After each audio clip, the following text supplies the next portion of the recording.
ఈ సార్వత్రిక సమ్మెలో హెల్త్ డిపార్ట్మెంట్లోని సెకండ్ ఏఎన్ఎంస్ కూడా పాల్గొన్నారు. అసలు ఎందుకు పాల్గొనాల్సి వచ్చింది, వీళ్ళకి సంబంధించిన సమస్యలు ఏంటి అని చెప్పేసి వాళ్ళతో మాట్లాడమని చెప్పండి. అక్క ఏంటి మీ ఏఎన్ఎంస్ ఎటువంటి సమస్యలు ఉన్నాయి, ప్రభుత్వం ఏం చెప్తా ఉంది? మేము గత 18 ఏళ్ళుగా ఇంట్లోనే కాంట్రాక్ట్ అవుట్సోర్సింగ్లోనే పనిచేస్తున్నాము. మాకు పనికి తగిన పారితోషికం అనేది లేదు. ఫస్ట్ ఏఎన్ఎం సెకండ్ ఏఎన్ఎం అని డివైడ్ చేసినారు. ఫస్ట్ ఏఎన్ఎం అంటే రెగ్యులర్ అనమాట.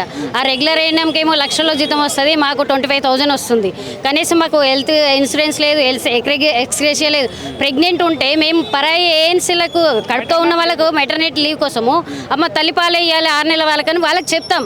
కానీ మాకు ఆ అదృష్టం లేదు. మా పిల్లలకు మేము 6 నెలల దాకా 3 నెలలు కూడా మాకు లీవ్ అనేది లేదనమాట. అట్లాంటి ఎలాంటి అలవెన్సెస్ మాకు లేవు. ఓన్లీ ఫేర్గా జీతం వస్తుంది, చేస్తున్నాం. 18 ఇయర్స్ అవుతుంది. అందులో మొన్న అట్లా కాదు కుదరదు అనే 16 జీవో రద్దయింది. రద్దయిన కారణంగా మేము ఎగ్జామ్ కూడా రాసాం December 29th రోజు. ఆ ఎగ్జామ్ రాస్తే ఇప్పటిదాకా మాకు రిజల్ట్ అనేది కూడా ఇవ్వలేదు. ప్రొవిజనల్ లిస్ట్ బయటికి ఇవ్వలేదు. అది ఎప్పుడు ఇస్తారని అట్లా కూడా వెళ్ళి అడిగినాం మేము. అడిగితే ఈ నెలలో ఇస్తామమ్మా, ఈ వీక్లో ఇస్తామని చెప్తున్నారు కానీ ఇప్పటిదాకా ఇవ్వలేదు.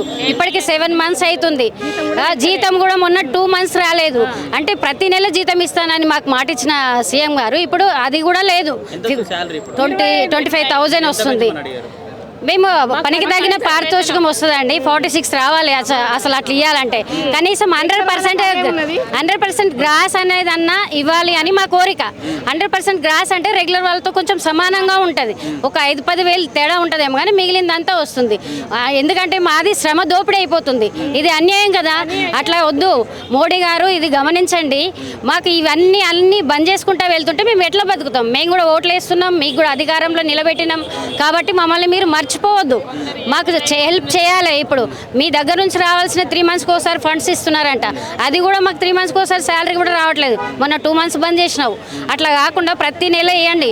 మా దాంట్లో ఏమంటే మా సెకండ్ ఏఎన్ఎంస్లో చాలామంది సింగిల్ హ్యాండ్తో బతికే వాళ్ళు ఉన్నారు. భర్తలు కోల్పోయిన వాళ్ళు, అసలు పెళ్ళిళ్ళు చేసుకుని వాళ్ళు, డైవర్స్ అయిన వాళ్ళు చాలామంది ఉన్నారు. వాళ్ళు సింగిల్గా ఉన్న వాళ్ళు రూమ్ రెంట్లు కట్టుకోవాలి. మాకు ఒక్కొక్కరికి 5-5 వేలు 10-10 వేల పాపులేషన్ ఉంటుంది. ఆ పాపులేషన్లో మేము వెళ్ళాలి అంటే ఛార్జెస్ పెట్టుకొని వెళ్ళాలి. మరి మాకు జీతం అయితే రావాలి కదా. అక్కడ మేము ఉండేది ఏంటంటే హెడ్ క్వార్టర్లో ఉండాలి అనేసి మాకు రూలు. అప్పుడు మేము రెంట్ పెట్టుకోవాలి. ఆ రెంట్ అయితే ఈజీగా 5,000కు మించి తక్కువ అయితే ఎక్కడా లేవు. 5,000 దానికి రెంట్ పోతే మేము 5-10 వేలు ఛార్జెస్ పెట్టుకుంటే మాకు వచ్చేది ఎంత అండి? 5-10 వేలు వస్తుంది. 10-15 వేలు మిగులుతుంది. అది కూడా మా పిల్లల్ని చదివించుకోవాలి, మేము మనల్ని తిని బతకాలి. అంటే మాకు జీతం అనేది మాకు ఎంత అవసరం ఉందో గమనించండి మోడీ గారు. అందుకని దయచేసి మా బాధలన్నీ గుర్తించి మాకు న్యాయం చేస్తారని మా కోరిక. Thank you. నమస్తే అండి. నేను సెకండ్ ఏఎన్ఎంను గత 18 సంవత్సరాల నుండి వర్క్ చేస్తున్నాము. కానీ మాకు రెగ్యులర్ చేయమంటే రెగ్యులర్ చేయట్లేదు. మళ్ళీ ప్లస్ జీతాలు కూడా కనీసం పెంచట్లేదు. రెగ్యులర్ వాళ్ళకి ఎంత ఉందో, ఎంత పని అయితే చేస్తారో వాళ్ళకన్నా ఎక్కువ మేము చేస్తున్నాము. కానీ వేరే వాళ్ళు మాకు చాలా తేడా చూపిస్తున్నారు. ఫస్ట్ వాళ్ళకు సెకండ్ వాళ్ళకు చాలా తేడా చూపిస్తున్నారు డ్యూటీలలో కూడా. కానీ మాకు ఇప్పుడు రెగ్యులర్ చేయనప్పుడు మేము ఖచ్చితంగా రోజు సమ్మె చేద్దాము అనేసి ఆలోచనలో ఉన్నాము. ఎందుకంటే మాకు జీతాలు కూడా ప్రతి నెల ఇవ్వట్లేదు, ఆపేస్తున్నారు. మొన్న 2 నెలల కింద 2 నెలలు ఆపారు. అంటే అందరూ ఒంటరి మహిళలు చాలామంది ఉన్నారు ఇందులో. ఒంటరి మహిళల్లో ఉన్నప్పుడు వాళ్ళకు వేరే ఉండదు కదా. వాళ్ళు ఎట్లా బతకాలి, పిల్లలు ఎట్లా బతకాలి? ఇప్పుడు అసలు స్కూళ్ళల్లో పిల్లలు నేసే టైంలోనే జీతాలు ఇవ్వకుండా ఆపేసిర్రు. అప్పుడు వాళ్ళ బతుకులు ఏమైతాయి? పిల్లల స్కూల్లో పంపించాలన్నా, ఇక్కడ డ్యూటీ చేయాలన్నా, 9 to 4 డ్యూటీ చేయమని అంటారు. డ్యూటీ చేస్తే ఒక్కరోజు కూడా లీవ్ లేదని అంటారు. ఎట్లా చేస్తారు? ఒంటరి మహిళ ఉన్నప్పుడు పిల్లలు చూసుకుంటుందా? ఇప్పుడు మేము పోతుంటే ఏదైనా యాక్సిడెంట్ అయ్యింది అనుకో, వాళ్ళని పట్టించుకునే మానవుడే లేడు. ఎందుకంటే వీళ్ళు ఎవరో ఇప్పుడు కనీసం బయట ఏదైనా వర్క్ చేసుకునే వాళ్ళకన్నా పాపము అనేసి అంటారు. కానీ వీళ్ళని మాత్రం ఎవరు పట్టించుకోరు. అట్లాంటి దీనస్థితిలో ఉన్నాం మేము. అందుకనే ఇప్పుడు మాకు ఎక్స్గ్రేషియా 10 lakhs ఉండాలనేసి మేము కోరుకుంటున్నాం. మమ్మల్ని వెంటనే రెగ్యులర్ చేయాలి.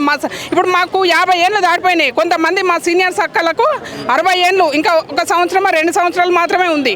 కనీసం మా జీవితంలో మేము రెగ్యులర్ చేసినాం, 1 సంవత్సరం చేసినామనన్నా వాళ్ళకి తృప్తిని ఉండాలి కదా. ఎందుకు చేయట్లేదు?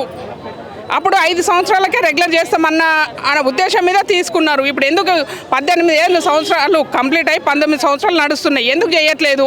ఎందుకు మేము వర్క్ చేస్తాం? మేము రెగ్యులర్గా మొన్న అట్లా కూడా ఎగ్జామ్ రాయమని చెప్పారు. బడ్జెట్ లేదంటే ఎన్ని రోజులు ఉండదు? తిండి కడుపులో తిండి అయితే ఆకలి ఆగదు, ప్లస్ ఇంట్లో రెంట్కుంటాము, ఇంటి రెంట్ వల్ల అయితే ఆపుతారా? పిల్లలు స్కూళ్ళకి వెళ్తారు, ఫీజులు ఆపుతారా? కనీసం హెల్త్ కార్డు లేదండి, హెల్త్ డిపార్ట్మెంట్ అయ్యి హెల్త్ కార్డు లేదు. చాలా అనారోగ్యాలతో చాలా సఫర్ అవుతున్నారు సిస్టర్స్. అట్లని చాలా మాకు వెంటనే రెగ్యులర్ చేయాలి. ఈ ఎగ్జామ్ గురించి కూడా పట్టించుకోకుండా సరే, రిజల్ట్ తీయకుండా కానీ ఉన్నది ఉన్నట్టు మమ్మల్ని రెగ్యులర్ చేయాలి. 10 years కంప్లీట్ అయిన వాళ్ళకన్నా చేయమని కోరుకుంటున్నాం. అమ్మ, మేము కుక్కడపల్లి గవర్నమెంట్ హాస్పిటల్ మేము ఎగ్జామ్ రాసినాము. మాకు మార్కులు వచ్చినా కానీ సీనియర్ రకాలకు అన్యాయం జరుగుతుంది. అందుకని అసలు మార్కులు తీయొద్దు, లీవ్స్ తీయొద్దు. ఎందుకంటే అందరికీ 10 years సర్వీస్ ఉన్న వాళ్ళందరికీ రెగ్యులర్ చేయాలని కోరుతున్నాం. మోడీ గారికి ఒకసారి దండం పెట్టి చెప్తున్నాము. ప్రతి నెల జీతం వేసలేదు, ప్రతి వరకు మేమే ఉన్నామా? అసలు ఆ వర్క్కు మేమే ఉన్నామా? ఎన్సీడీ అంటాడు, యూవిన్ అంటాడు, అన్నీ అంటాడు, మేమే ఉన్నామా? ఇప్పుడు టీచర్లు ఏం చేస్తున్నారు? ఇంటింటి సర్వే అంటాడు, టీచర్స్ ఏం చేస్తున్నారు? అందుకనే చెప్తున్నాం, మేము ధర్నాకు తినమంటే ఆగమిగా రోజైనా తీతాం మాకు రెగ్యులర్ చేయకుంటే. మేము నందిగాం పిఎస్సి నుంచి మాట్లాడుతున్నామండి. మేము 2008లో మేము అపాయింట్మెంట్ అయ్యాము. అప్పుడు మేము కూడా ఎగ్జామ్ కూడా రాసామండి. అయితే మాకు అప్పటి నుంచి వెళ్ళి ఇట్లాంటి స్కీములని ఇట్లాంటి మాకు అంటే ఒకటి అనేటివి వాళ్ళు ఒక్కొక్క సీఎం మారుతున్న కొద్దిగా కొన్ని వాళ్ళు ఏం చేస్తున్నారు, పథకాలు అమలు చేసుకుంటూ వస్తున్నారు. పథకాలు ఎంసీహెచ్ నుంచి వెళ్ళి ఇంకా వాళ్ళు కేసీఆర్ కిట్టు అని, ఇప్పుడు ఎంసీహెచ్ కిట్టు అని, ఇట్లాంటివి ప్రతి ఒక్కటి ఈ సంజీనివి అని, ఇంకొకటి ఎన్సీడీ, ఇంకా ప్రతి ఒక్క స్కీమ్స్ వాళ్ళు చేస్తూనే ఉన్నారు. వాళ్ళు చేసిన దానికి ప్రతి ఒక్కటి మేము సక్సెస్ఫుల్గా చేసుకుంటూ, మేము మా పిల్లల్ని చూసుకుంటూ, మా కుటుంబాల వాళ్ళ అవసరాలను తీర్చుకుంటూ ఎట్లా వస్తున్నామో మేము ఉద్యోగాలు చేస్తున్నాం. ఇప్పుడు అవర్స్ను బట్టి మాకు 8 hours అంటనని మేము చేస్తున్నాం. 8 hours పోయేది 12 hours అవుతుంది. ఇంకా పొడిగించుకుంటూ అవర్స్ వెళ్తున్నారు. పిఎస్సి డ్యూటీ, ఓపీ డ్యూటీ, ఇంకా ఆరోగ్యమైన ప్రతి ఒక్క స్కీమ్స్ పెడుతున్నారు. స్కీముల తగ్గట్టుగా మేము ఆ వర్క్ను చేస్తున్నప్పుడు మాకు జీతభత్యం ఎందుకు పెంచారు? మాది ఒక్కొక్కటి అది కావాలి. ఇంకొకటి ఏంటిదంటే, మొన్న ఎగ్జామ్ రాయండి, ఎగ్జామ్ రాస్తేనే రెగ్యులరైజేషన్ చేస్తాం మీరు అట్లా చేస్తేనే మీకు రెగ్యులరైజ్ అవుతారు, కాంట్రాక్ట్ అనేది ఉండదు అన్నప్పుడు రెగ్యులరైజ్ కోసానికి ఎగ్జామ్ రాసినాము, మార్కులు తెచ్చుకుంటున్నాము. దానికి మీరు ఇస్తామన్న వెయిటేజీని ఇస్తున్నారు. ఇచ్చినప్పుడు దానికి మీరు ప్రొవిజనల్ లిస్ట్ ఎందుకు వేయరండి? మాకు అదొకటి కావాల్సింది. ఒకటి ప్రొవిజనల్ లిస్ట్ వేస్తే అందులో ఉన్న ఏఎన్ఎంస్ అందరూ వెళ్ళిపోతారు కదా, వాళ్ళ భవిష్యత్తు బాగుపడుతుంది కదా. ఇప్పుడు అక్కడ ప్రొవిజనల్ లిస్ట్ వేయకుండా ఎక్కడెక్కడ గవర్నమెంట్ ఆపుకొని ఆనకట్ట పెట్టుకుంటే మా భవిష్యత్తు ఏం కావాలి? ఇంకా కాంట్రాక్ట్ మీదే ఉండాలి అంటారు. కొత్తగా ఇప్పుడు కార్పొరేషన్ అని అదని ఇదని భయాందోళన పెట్టి అందరికీ హార్ట్ ప్రాబ్లమ్స్ వస్తున్నాయి. ఆరోగ్యమే మహాభాగ్యం అన్నవాళ్ళు ఇప్పుడు మా హెల్త్ డిపార్ట్మెంట్లో మేము అనారోగ్యంగా ఉండి మేము మంచాల పాటు పడితే ఎవరు సేవలు చేశారండి ప్రజలకు? మేము తప్ప ఎవరు చేయాలి? మేము ఆరోగ్యంగా ఉంటేనే కదా. అట్లాంటప్పుడు మాకు ఇవన్నీ కొన్ని తగ్గించాలా, అవర్స్ తగ్గించాలా. తగ్గిస్తేనే మేము ముందడుగేస్తాం. ఇంకా పని మీరు ఎన్ని స్కీములు వేసినా మేము చేయగలుగుతాం. చేసి ఇంకొకటి ఏంటిదంటే, ఈ మహిళలు ముందడుగు మేము వస్తేనే మీరు ప్రజలకు మేము ఆరోగ్యంగా ఉండేటట్టు మేము చేస్తాం.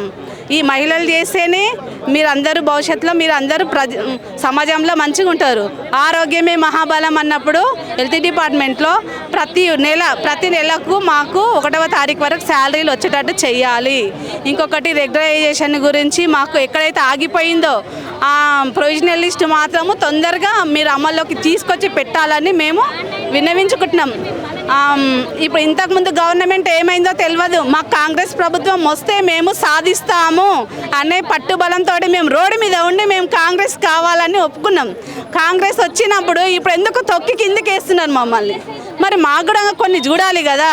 ఆ రేవంత్ రెడ్డి సీఎం సార్ గారికి శతకోటి నమస్కారాలు పెడుతున్నాము. మాకున్న హెల్త్ డిపార్ట్మెంట్లో ఉన్న ఏ కేటగిరీ వాళ్ళైనా కానీ ఎన్హెచ్ఎం అని చిన్న చూపు చూడొద్దండి. ఎన్హెచ్ఎంలో ఉన్న వాళ్ళే మేము ఉన్నందుకే మీరు ఈడ ఉన్నారు. రెగ్యులర్ వాళ్ళు ఎవరు లేరు.